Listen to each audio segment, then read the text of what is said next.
आगे बढ़ते हैं। सीएम पुष्कर सिंह धामी ने देहरादून में प्रदर्शन के दौरान हुए लाठीचार्ज को लेकर कहा है कि मामले की मैजिस्ट्रियल जांच के आदेश दे दिए गए हैं। पूरी गंभीरता के साथ नकल से जुड़े प्रकरण की जांच हो रही है। युवाओं को किसी भी बहकावे में आने की जरूरत नहीं है। इसके साथ ही उत्तराखंड बजट और जोशीमठ को लेकर क्या कुछ कहा, सीएम धामी से जी यूपी उत्तराखंड ने खास बातचीत की।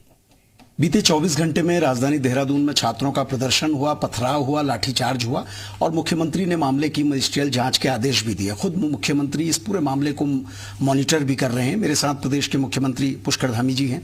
सर, इस पूरे मामले पर आपने मजिस्ट्रियल जांच की भी बात की है और दूसरी बड़ी बात यह है कि आप देश का एक सबसे मजबूत नकल अध्यादेश भी आपने पास किया है जो अगले कुछ घंटों में अमल में भी आ जाएगा। देखिए, मजिस्ट्रियल जांच के आदेश मैंने दिए हैं क्योंकि ये जिस प्रकार की भी जो घटना हुई है ये बड़ा दुर्भाग्यपूर्ण है कि इस प्रकार से नहीं होना चाहिए था।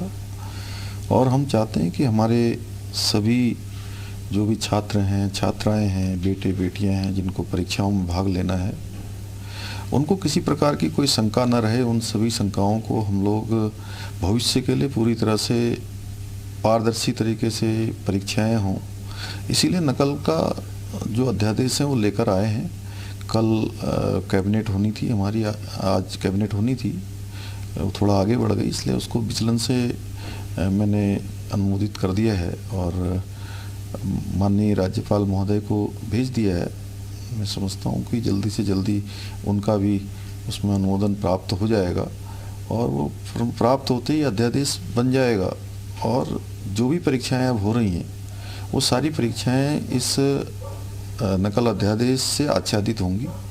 वो सब परीक्षाएं उसमें सम्मिलित होंगी। चूँकि ये कठोर कानून हमने इसीलिए बनाया है कि हमारे बेटे बेटियों को भविष्य में कभी भी दोबारा परीक्षाओं में शामिल ना होना पड़े, परीक्षा लीक का सामना ना करना पड़े। इसको लेकर शुरू से हम ये काम कर रहे हैं और हम इन्हीं बच्चों के लिए कर रहे हैं। हमारा अगर हमने सख्त कानून बनाया है, सख्त निर्णय लिए हैं, लोगों को जेलों में भेजा है, तो केवल इसलिए भेजा है कि हमारे इन बच्चों के साथ भविष्य में जो है इस प्रकार की घटनाएं न हों।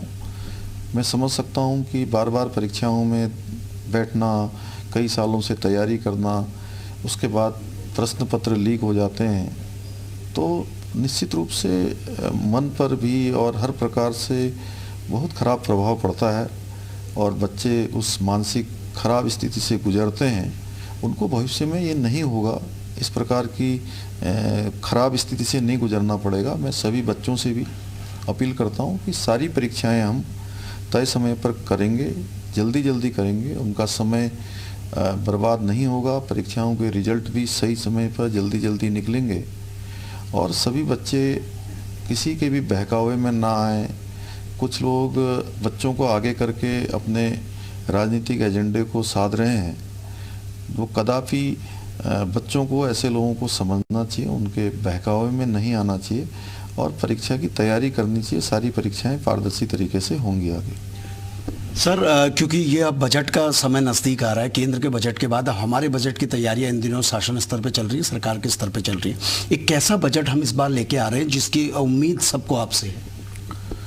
देखिए, हमने पहले ही कहा है कि हम आने वाले वर्षों में राज्य की आय को बढ़ाना चाहते हैं, दुगना करना चाहते हैं, तिगना करना चाहते हैं और हर क्षेत्र में जो हमारा राजस्व है वो बढ़े, राज्य हमारा पूरी तरह से आत्मनिर्भरता की ओर बढ़े, यहाँ पर टूरिज्म बढ़े, औद्यानिकी के क्षेत्र में विकास हो, पर्यटन के क्षेत्र में हो, रोजगार स्वरोजगार के क्षेत्र में हो, उद्योगों का एक लैंड बैंक हम बना रहे हैं।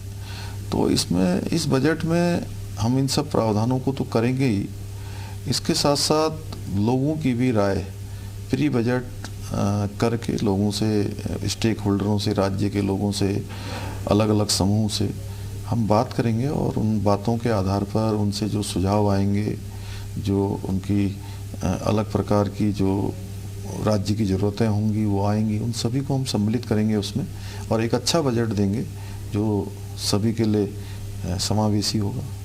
सर, जोशीमठ को लेकर लगातार आप बैठक ले रहे हैं, हर दिन शासन में बैठक होती है, चाहे वो मुख्य सचिव के स्तर पे हो, आपके स्तर पे हो, आज पीएमओ की भी बैठक हो रही है। अब जोशीमठ की स्थिति क्या है सर और हमारे पास प्लान क्या है इसके लिए?